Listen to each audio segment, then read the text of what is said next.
episode of Tales from the Cartridge, Bedtime Stories. Tonight, we continue the tale of martial artist Ryu as he progresses through the Street Fighter tournament in the 1987 game Street Fighter. So sit back, relax, and enjoy this video game story as you fall into a peaceful sleep. Enjoy.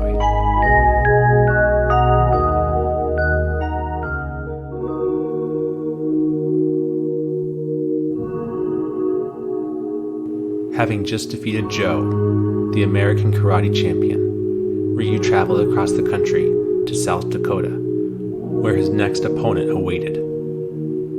As Ryu scaled the mountain to his next destination, he could see the faces of 4 individuals carved out into the bedrock. Ryu stared at the sculpted heads of George Washington, Thomas Jefferson, Theodore Roosevelt, and Abraham Lincoln as he arrived at Mount Rushmore.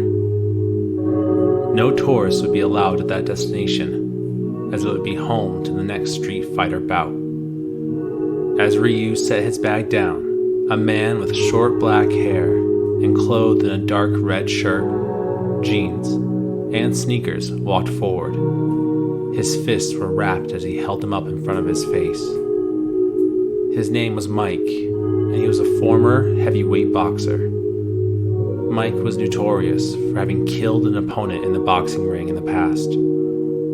Since then, Mike had been forced to end his career and was now in the Street Fighter tournament to continue proving his strength. Ryu readied himself into a stance as Mike smiled. The two stared at one another, Mike smiling and Ryu glaring. Without warning, Mike rushed in quickly with a left jab. Mike's barrage continued as Ryu flipped backwards to gain space between himself and the boxer. Ryu jumped forward with a flying kick that connected against Mike's forearms and pushed the former heavyweight champion back. Ryu quickly realized Mike wasn't using his legs to fight, and that could be his ticket to winning. Mike dashed forward. Left jabs flew as he pressured Ryu into submission. Ryu couldn't see as Mike brought his massive fist around and smashed Ryu with a strong right hook. Ryu flew backwards as he was able to land on his feet. He was dazed, and he knew he couldn't take another one of those right hooks. Ryu thought fast and knew he had to exploit Mike's lack of experience with leg attacks. He quickly remembered another of his secret techniques, the Tatsumaki Senpukyaku. It was a hurricane kick that Ryu could use to spin through the air with a strong spinning leg strike. Mike, feeling confident he was about to end the martial artist, charged at Ryu. Ryu focused his strength into his legs as he watched Mike and waited. As Mike pulled his right arm back, Ryu pushed forward and twisted his body as he extended his leg out. The momentum Ryu created sent him forward as his leg connected against Mike, knocking the boxer's forearms away to the side. Ryu continued to twist as his foot went around and smashed into Mike's stomach. Mike grunted in pain as he bent forward. All the while, Ryu's momentum continued to twist him as his foot landed again right into Mike's face. The former heavyweight boxer flew onto his back, completely unconscious. Ryu landed and stared at Mike as he tried to catch his breath. He had just won another fight and had taken another step forward to the grand finals.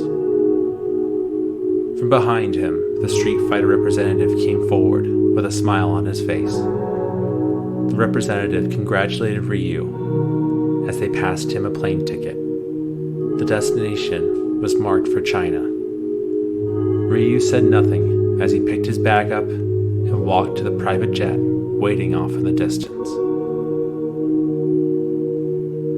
After spending much time flying across the globe, Ryu landed in China and noticed the Great Wall in the distance. He walked from the private jet and made his way towards the Great Wonder. Making it to the Great Wall of China, Ryu entered inside the marked entrance.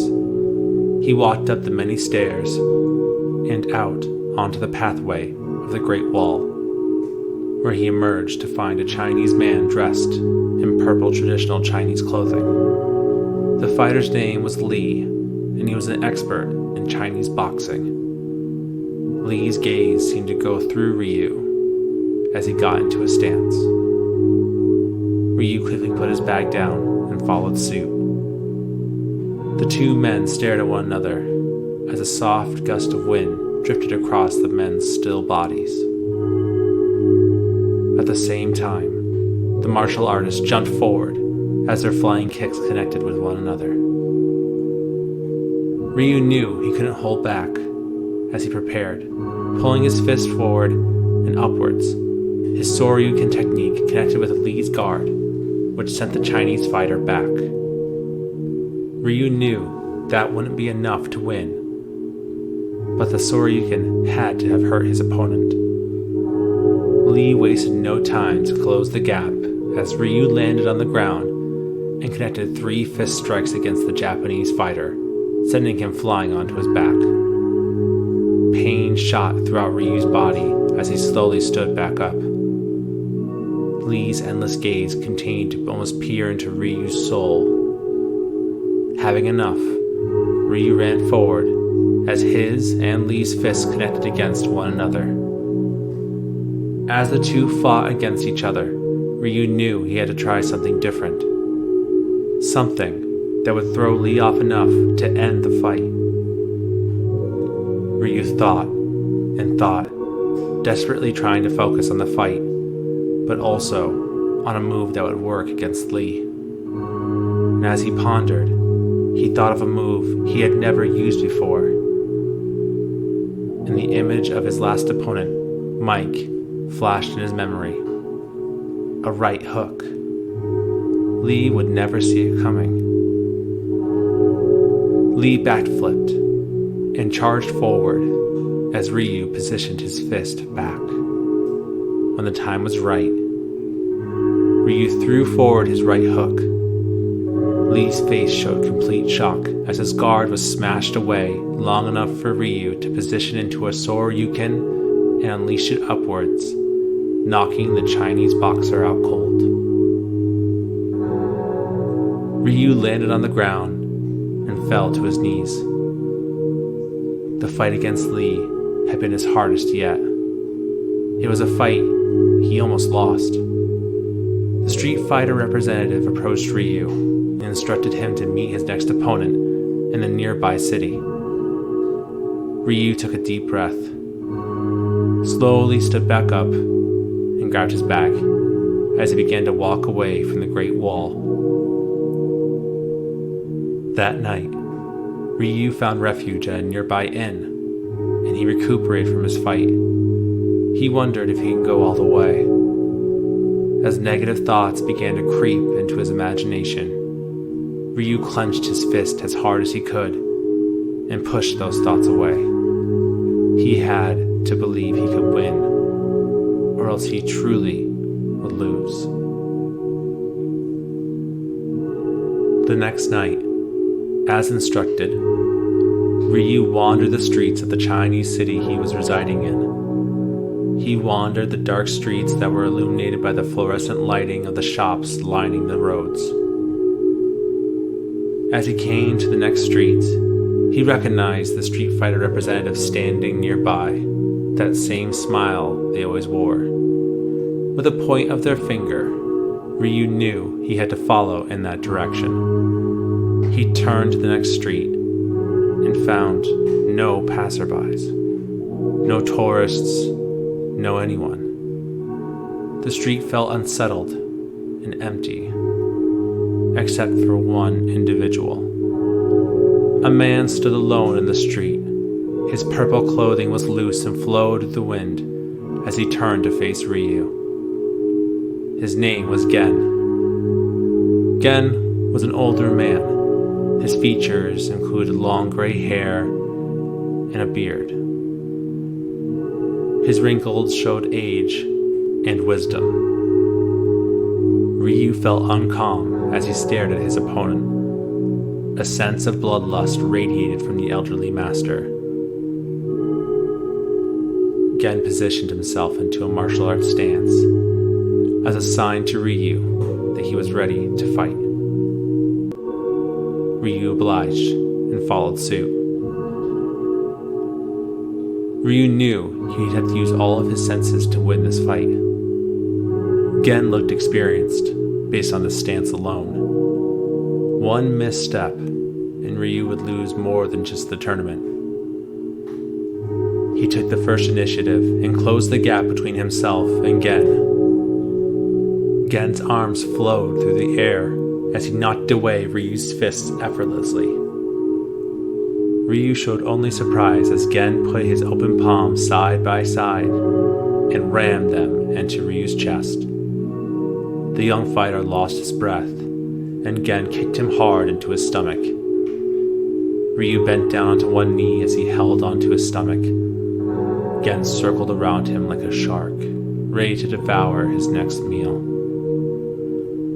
Ryu quickly slipped out his leg to try and trip up Gen, who effortlessly jumped over the attacking leg easily. Gen smiled maliciously as Ryu stood slowly back up onto his feet. Getting into a stance again, the elderly master intended to kill his opponent. Ryu knew getting close to Gen would only cause him a faster trip to his demise.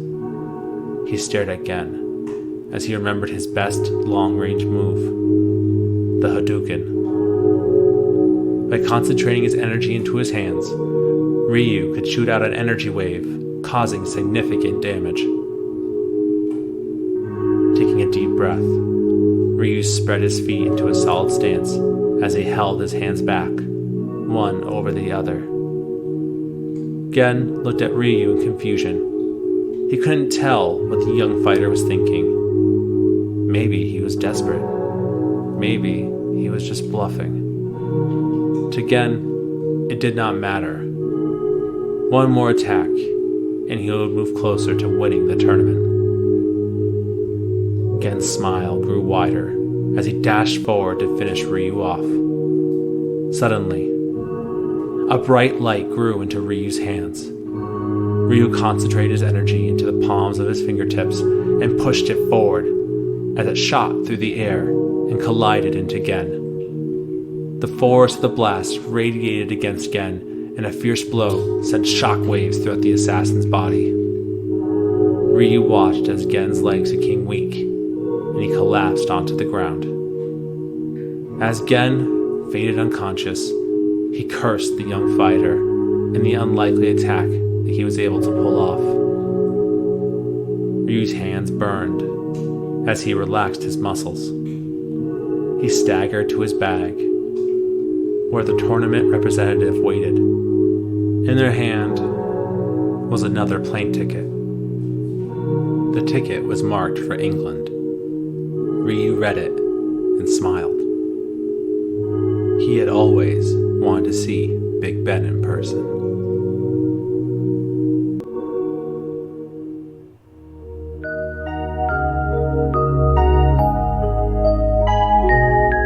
Thank you for joining us for another episode of Bedtime Stories.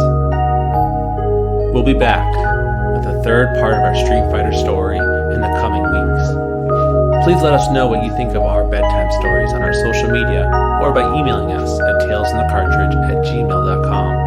All of the E's are threes. We'd love to know what you like, don't like, and the stories you'd like us to cover next. But for now, we're hoping you're sleeping well, and we'll see you in the next episode.